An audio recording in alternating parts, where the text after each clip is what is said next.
घडलेली घटना दुर्दैवी आहे. या प्रकरणी शिक्षा नक्कीच होईल. सुषमा अंधारे यांना फक्त बोलणं आणि आरोप करणं इतकंच काम राहिलं आहे. श्रीकांत शिंदे यांना लोकसभेच्या जागेबाबत जे काही सल्ले देत आहेत, मागितले नसलेले सल्ले त्यांना देण्याची फार वाईट सवय आहे. नसलेली नाती जोडण्याचा त्यांना छंद आहे असा टोला देखील शीतल म्हात्रे यांनी अंधारे यांना लगावलाय. त्याचप्रमाणे अंधारे या मुलीच्या हत्या प्रकरणात बहाण्यानं पॉलिटिकल स्टंट करत असल्याचा हल्लाबोलही प्रवक्त्या शीतल म्हात्रे यांनी केलाय. नसलेला मागितला नाही तो सल्ला खरं तर देण्याची त्यांना फार वाईट सवय आहे आणि नसलेली नाती जोडण्याचा तोही एक वेगळा त्यांना छंद आहे. त्याच्यामुळे या व्यक्तीला फार काही महत्त्व देण्याची गरज नाही आहे. विचारलं नाही तिथे प्रत्येक ठिकाणी आपली अक्कल दाखवणं, पाजाळणं हे त्यांचं काम आहे आणि त्या पद्धतीने त्या करतायत.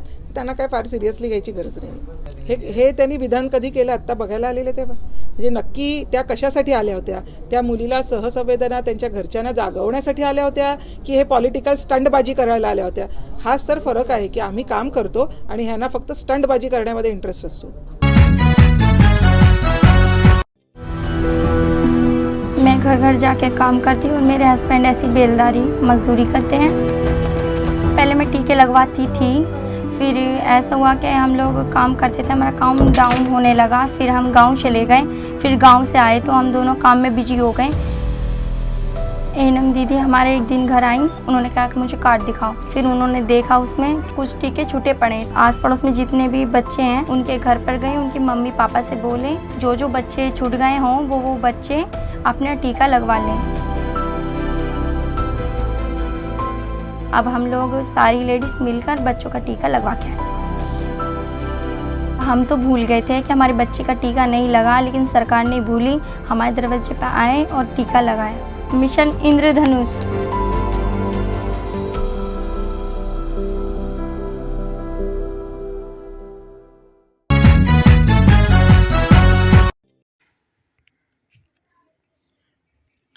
प्रेम माणसाला आंधळं बनवतं ऐकलं असेल, मात्र हेच प्रेम अट्टल चोरही बनवत असल्याचं एक उदाहरण ठाण्यातून समोर आले.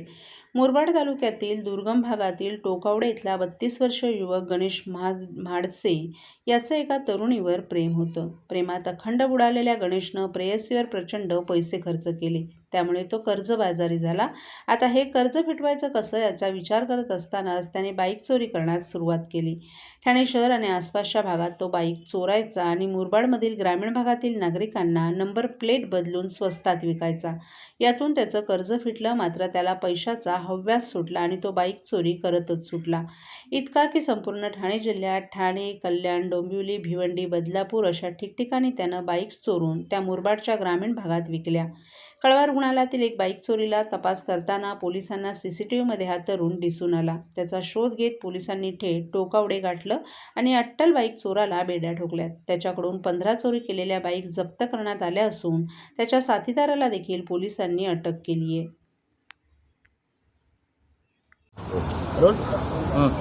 साहब इधर से कशा प्रकारचे आरोपी या ठिकाणी अटक झालेले आहे? आरोपीचा नेमका मोटिव्ह काय होता ते संपूर्ण करण्याचा आणि किती बाईक रिकवर झाल्या, किती आरोपी आहेत? पोलीस स्टेशन कळवा या ठिकाणी 1 ऑगस्ट 2023 रोजी एक हिरो स्प्लेंडर कंपनीची मोटरसायकल शिवाजी हॉस्पिटल कळवा या ठिकाणच्या पार्किंगमधून चोरी झालेली होती. या प्रकारे पार्किंगमधून चोरी होण्याच्या घटना ठाणे शहरामध्ये आणि परिसरामध्ये मोठ्या प्रमाणात घडत होत्या. त्या गुन्ह्यांचा शोध लावण्यासाठी एक DB पथक कळवा पोलीस स्टेशनच्या पूर्ण टीमला विशेष सूचना देण्यात आल्या.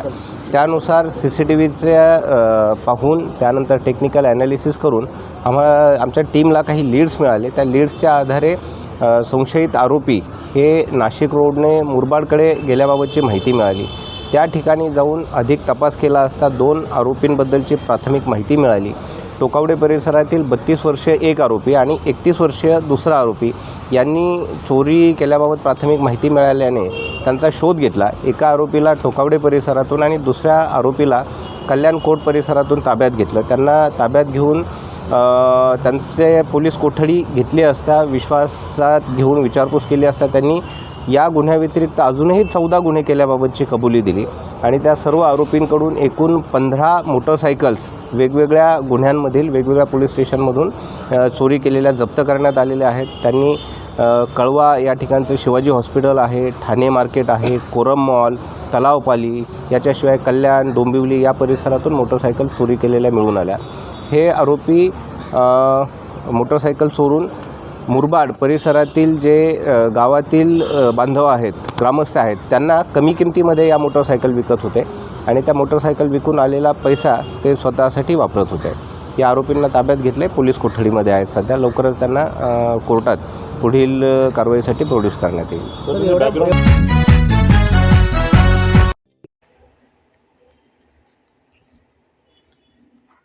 ठाणे जिल्हा महसूल यंत्रणेकडून भिवंडी तालुक्यातील काल्हेर आलिमगर खाडीत केलेल्या कारवाईत अवैध रेती उत्खनन करणाऱ्यांवर धडाकेबाज कारवाई करण्यात आली. यावेळी 2 बाश 3 सक्शन पंप असा एकूण 50 लाख रुपयांचा मुद्देमाल नष्ट करण्यात आलाय. खाडीमधील अवैध रेती उत्खननाला आळा घालण्यासाठी जिल्हाधिकारी अशोक शिनगारे आणि अप्पर जिल्हाधिकारी मनीषा जायभाई यांनी कडक कारवाई करण्याचे आणि गस्त घालण्याचे निर्देश दिले होते.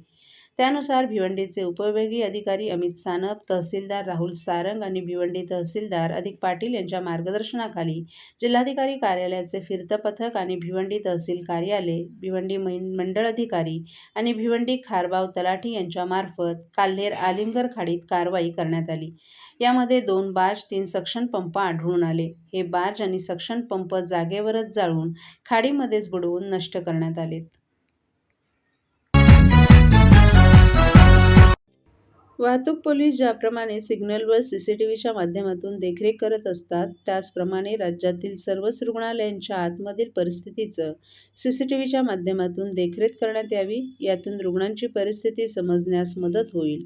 तसंच कोणतीही आपत्ती येण्यापूर्वी त्या ठिकाणी रुग्ण कोणत्या अवस्थेत होता, त्याची काय परिस्थिती होती, हे समजण्यास मदत होईल. तसंच त्याला तात्काळ मदत पोहोचवता येईल, असं उपसभापती डॉ. नीलम गोरे यांनी सांगितले.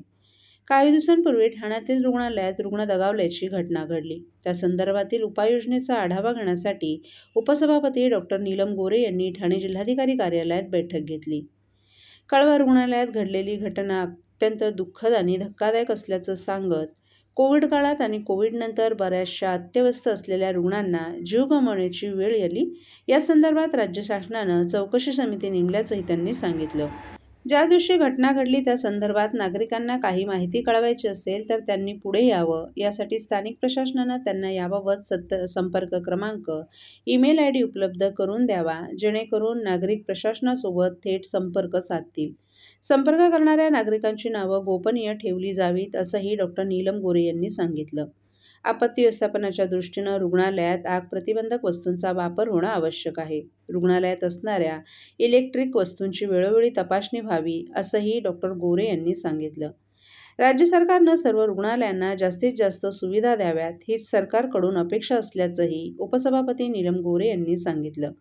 या बैठकीला ठाणे जिल्हाधिकारी अशोक शिनगारे, महापालिकेचे आयुक्त अभिजित बांगर, अतिरिक्त मुख्य कार्यकारी अधिकारी, जिल्हा परिषद ठाणेच्या डॉ. रुपाली सातपुते आदीही उपस्थित होते.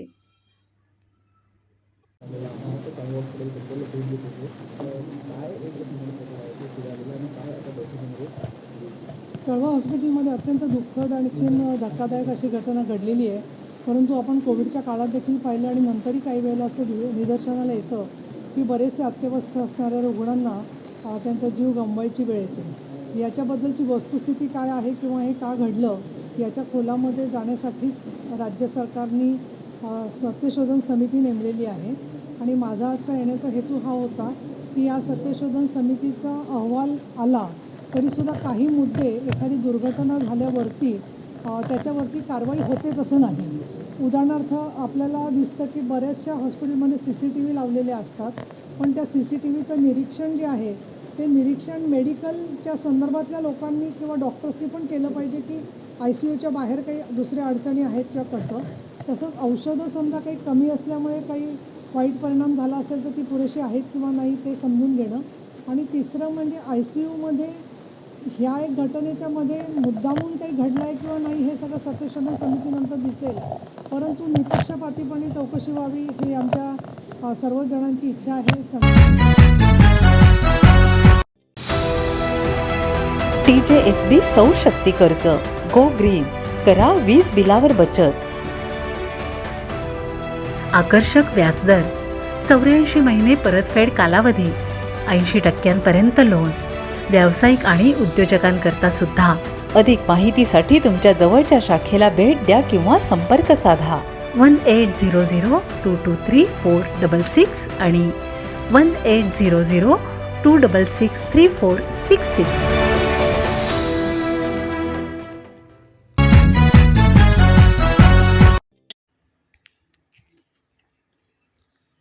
विरोधकांना राजकारणशिवाय दुसरं काही दिसत नसून त्यांना दुसरं कामच शिल्लक नाहीये. कोणाला वरळी सोडून ठाण्यात लढायचंय, पुण्याला निवडणूक लढवायच्या आहेत, कोणाला अमरावतीमधून लढवायच्या आहेत. ज्या व्यक्तीला 500 मतं मिळाली नाहीत ती व्यक्ती उबाटा गटाला राजकारण शिकवते आहे. निवडणूक रद्द करणं ही प्रशासकीय बाब आहे, मात्र विद्यार्थ्यांमध्ये राजकारण आणणं दुर्दैवी आहे.